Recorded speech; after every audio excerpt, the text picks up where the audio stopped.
वअलैकुम अस्सलाम वरहमतुल्लाहि वबरकातुहू। रोज़ेदार का बिला उज़र शरई किसी चीज़ का चखना ये मकरूह है। उज़र क्या हो सकता है? मसलन आप कोई चीज़ खरीदने गए हैं और उसका चेक करना, उसका चखना ज़रूरी है, नहीं चखेंगे तो आपको नुकसान होगा। तो ऐसी सूरत हाल में चखने की इजाज़त है। इसी तरह औरत को क्या उज़र हो सकता है? मसलन औरत का शोहर बदमिजाज है, खाने वगैरह में नमक ज़्यादा हो गया तो शोहर की बदमजाजी की वजह से घर में माहौल ख़राब होगा, उसकी नाराज़गी का बाइस बनेगा।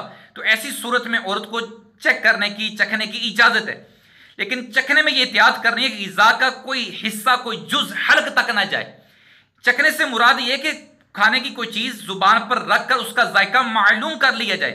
ऐसा नहीं है कि चेक करते करते खा लें, अगर थोड़ा सा भी खा लिया तो इससे रोज़ा ही जाता रहा और बाद सूरतों में कफ़ारा भी अदा करना होगा। लिहाजा एहतियात कीजिए, एहतियात कीजिए, एहतियात कीजिए। वल्लाहु आलम व रसूलुहु आलम बिस्सवाब। अस्सलामु अलैकुम व रहमतुल्लाहि व बरकातुहू।